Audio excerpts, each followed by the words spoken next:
বর্তমানে যারা চিকিৎসাধীন আছেন, যারা আহত আছেন, তাদের চিকিৎসা নিশ্চিত করা টপ প্রায়োরিটি হওয়া উচিত। সেই ক্ষেত্রে আমাদের সুনির্দিষ্ট কিছু দাবি আছে। চিকিৎসা নিশ্চিত করার ক্ষেত্রে প্রাথমিক ধাপ হচ্ছে তালিকাটা করা, কারা আহত হয়েছেন, কারা নিহত হয়েছেন, কাদেরকে এখনও শনাক্ত করা সম্ভব হয়নি, কারা নিখোঁজ আছেন। এবং আমরা আহ্বান করছি যাতে একটা রিয়েল টাইম পাবলিক ড্যাশবোর্ড থাকে। আমরা আজকেও কিছুক্ষণ আগে দেখেছি যে আইএসপিআর এর বিবৃতিতে ছিল যে 29টা ডেথ, 31 জনের ডেথ, কিন্তু আবার স্বাস্থ্য মন্ত্রণালয় বলছেন 29। তো এরকম যাতে সমন্বয়ের অভাব না হয়, একদম রিয়েল টাইম যাতে জানা যায় হতাহত কতজন হয়েছেন, আহত কতজন, নিহত কতজন, মিসিং কতজন আছেন, কাদেরকে শনাক্ত করা যায়নি, এবং এটা যাতে নিয়মিত বিরতিতে আপডেট হতে থাকে। এটা রিয়েল টাইম পাবলিক ড্যাশবোর্ড প্রয়োজন এখানে যে সংশয়গুলো, কনফিউশনগুলো আছে সেগুলো নির্বার করার জন্য। এরপরে তালিকা যখন হয়ে গেছে, আমরা জানি যে কতজন আহত আছে, কতজন এর সাহায্য প্রয়োজন, চিকিৎসা প্রয়োজন, ওনাদের যথাযথ চিকিৎসা নিশ্চিত করা টপ প্রায়োরিটি। আমরা গতকাল থেকেই দেখেছি চিকিৎসক, নার্স এবং অন্যান্য স্বাস্থ্যসেবা কর্মী যারা আছেন তারা অক্লান্ত পরিশ্রম করছেন, সেজন্য অনেক ধন্যবাদ।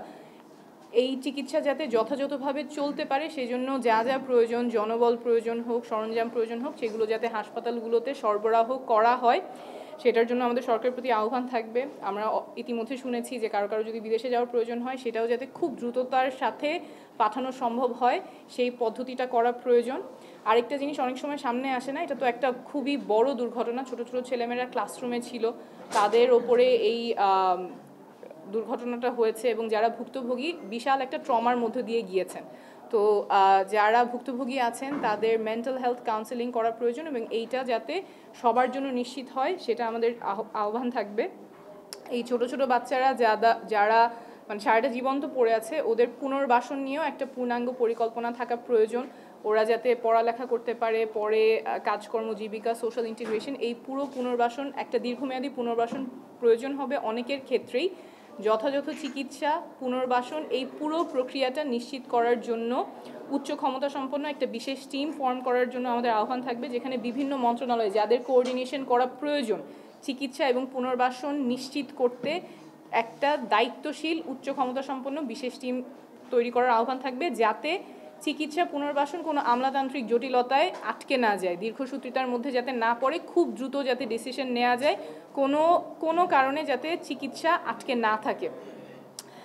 আর আমাদের এই যে ঘটনাটা হয়েছে, এটা যাতে সুষ্ঠু এবং নিরপেক্ষ তদন্ত হয়, সেটার জন্য আমাদের সরকারের প্রতি আহ্বান থাকবে।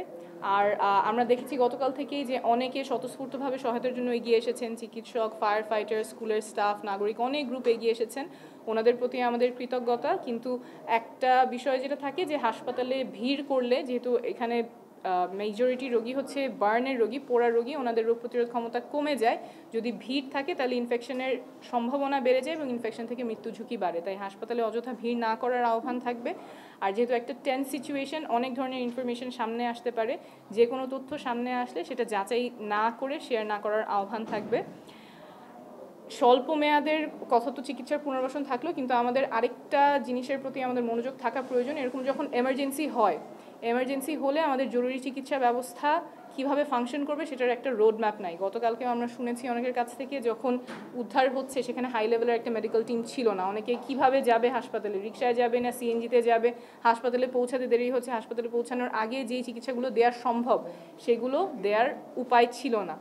তো আমাদের এই যে এমার্জেন্সি টিম নাই, প্রি হসপিটাল কেয়ার, এই পুরো জিনিসটা যাতে আমাদের রাষ্ট্রীয়ভাবে ব্যবস্থা থাকে, যখন কোনো ক্রাইসিস হবে, যখন কোনো এমার্জেন্সি হবে, সেটা কিভাবে ডিল করা হবে, এবং যেই ইনজুরি, যেই হতাহতের ঘটনা বা যেই ক্ষতিগুলো আমরা প্রতিরোধ করতে পারি চিকিৎসার মাধ্যমে, সেটা যাতে দ্রুততম সময়ে চিকিৎসা নিশ্চিত করা যায়, সেই ব্যবস্থাটা করা প্রয়োজন।